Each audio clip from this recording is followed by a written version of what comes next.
കൂടുതലും എന്നെയല്ല രാധുവിന്റെ ലക്ഷ്യം. ഞാൻ വഴി മോഹൻലാല് ഒരു ലിങ്ക് മോഹൻലാലിന്റെ ആളാണല്ലോ. അതെ അതെ, മോഹൻലാലാണ് രാധു. അപ്പൊ പറഞ്ഞു, എടോ ഒരു ദിവസം രാവിലെ വന്നിട്ട് ചോദിച്ചു, ഗജമുത്ത് ഇരിപ്പുണ്ട്. ഗജമുത്ത് ഞാനിങ്ങനെ ചോദിച്ചു എന്താണെന്ന് ചോദിച്ചു. അപ്പൊ 1,00,000 ആനയുടെ മസ്തകം അടിച്ച് തകർത്താല് അതിൽ ഒരെണ്ണത്തിന് മാത്രമേ ഈ ഗജമുത്ത് ഉണ്ടാവുള്ളൂ. എന്നെ കാണിച്ചു തന്നു. അത് ഒരു വൃത്തികെട്ട പേപ്പറിലൊക്കെ പോയി നോക്കണം. അപ്പൊ ഞാൻ ഈ ഒരു മാർബിളിന്റെ ഒരു പീസ് പോലത്തെ ഒരു സംഭവമാണ്. അപ്പൊ ഞാൻ ചോദിച്ചത് എത്ര രൂപയാണെന്ന് വെച്ചപ്പോൾ പറഞ്ഞ് 15 കോടി. 15 കോടി. അപ്പൊ ഞാൻ പറഞ്ഞു, ഞാൻ മോഹൻലാലിന് പറയാം. അപ്പൊ ഷൂട്ടിംഗ് നടപ്പുണ്ടായിരുന്നു. ഞാൻ പുള്ളിയോട് ഇത് പറഞ്ഞു. അപ്പൊ പുള്ളി പറഞ്ഞു, എന്നോട് പറഞ്ഞു, നമുക്ക് വരുത്തിക്കാല്ലേ. അവന് വേണ്ട, വരുത്തിച്ചാൽ അത് ഞാനിന്ന് പറയാം എന്ന് പറഞ്ഞിട്ട് ഒരു ദിവസം വന്നിട്ട് പുള്ളി ഇവിടെ വരുമ്പോൾ ഇത് കാണാൻ പറഞ്ഞേക്കണം പറഞ്ഞു. അങ്ങനെ ഇടയ്ക്കിടയ്ക്ക് ഓരോ സാധനമായിട്ട് ചന്ദ്രകാന്തം കൊണ്ട് 4 കെട്ടുണ്ട്. ചന്ദ്രകാന്തം കൊണ്ട് 4 കെട്ട്. നമ്മൾ കേൾക്കാത്ത പേരുകളായിക്കുള്ളൂ അതിട്ടെന്ന് പറയാം. അതിന്റെ ഗുണം എന്താ? അത് എന്ന് വെച്ചാൽ ഈ ചന്ദ്രകാന്തം ഉണ്ടെങ്കിൽ 4 കെട്ടാണെന്നാ പറയണത്. അങ്ങനെ ഒരു ദിവസം എൻ്റെ എനിക്ക് പരുന്തുണ്ടായിരുന്നു. പരുന്ത് പോയി. പരുന്ത് അല്ലെങ്കിൽ പോവും. നമ്മൾ എത്രയോ വളർത്തിയാൽ ഞാൻ എത്രയോ പരുന്തിനെ വളർത്തിയിട്ടുണ്ട്. പരുന്ത് അവസാനം ആദ്യം ഒരു ദിവസം പോവും, തിരിച്ചു വരും, പിന്നെ പോവും, 2-ാമത്തെ ദിവസം തിരിച്ചു വരും, പിന്നെ പോവും, 3-ാമത്തെ ദിവസം തിരിച്ചു വരും, പിന്നെ പോവും, വരെയില്ല. കാരണം അതിന് എണ കിട്ടി അത് അതാണ് പോകുന്നത്. ഗോഡ് ഫാദറിൽ ഇന്നസെന്റ് ചേട്ടൻ തിരുവല്ലാമലൊക്കെ വരില്ല, അതേപോലെ ഇടക്കിടക്ക് പരുന്ത് പോവും, എണ്ണയെടുത്താണ് പോണത്. പോയി അത് ഇല്ലാണ്ട് വരും.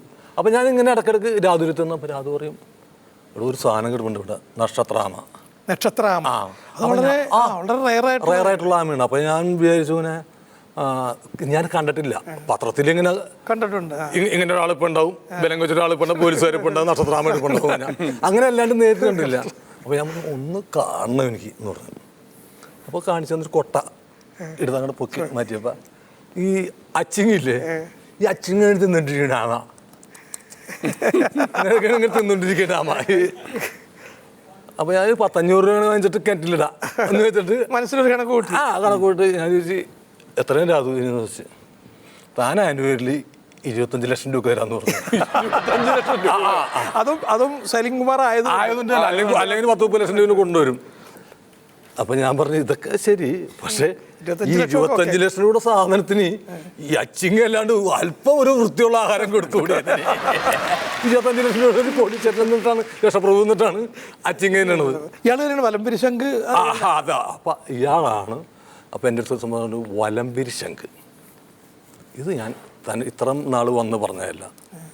വലംപിരി ശംഖ് പറഞ്ഞു വാങ്ങിച്ചു വെച്ച സലീമേ. കാരണം കാശ് ഇങ്ങോട്ട് വരും, ഇങ്ങോട്ട് ഇങ്ങനെ ഒഴുകി വരും.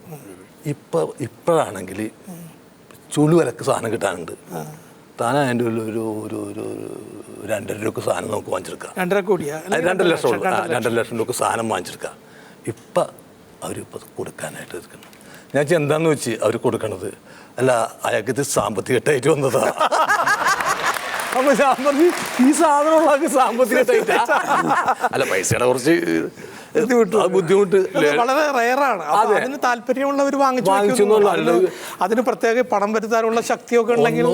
ഇതിനിടയിൽ ഇപ്പം ലാലേട്ടന്റെ കാര്യം പറഞ്ഞപ്പോൾ ഒരു കാര്യം പറയാം. ഖത്തറിൽ എൻ്റെ കൂടെ പരിപാടി ചെയ്യുന്ന ധർമ്മജൻ പോയിട്ടൊരു പ്രോഗ്രാമിന് പോയിട്ടൊരു സ്കിറ്റ് കളിച്ച് കഴിഞ്ഞപ്പോൾ ഒരു കമ്മിറ്റിക്കാരൻ ബാക്കിൽ വന്നിട്ട്, ധർമ്മൻ ഈ കളിച്ച സ്കിറ്റ് മോഹൻലാലിനെ കാണിച്ചിട്ടുണ്ടോ? എന്നാൽ ധർമ്മൻ പറഞ്ഞു, ഇല്ല. കാണിക്കണം കേട്ടോ, ഇതുപോലത്തെ പഴയ സാധനങ്ങളൊക്കെ പുള്ളി നല്ല വിലക്ക് എടുക്കും.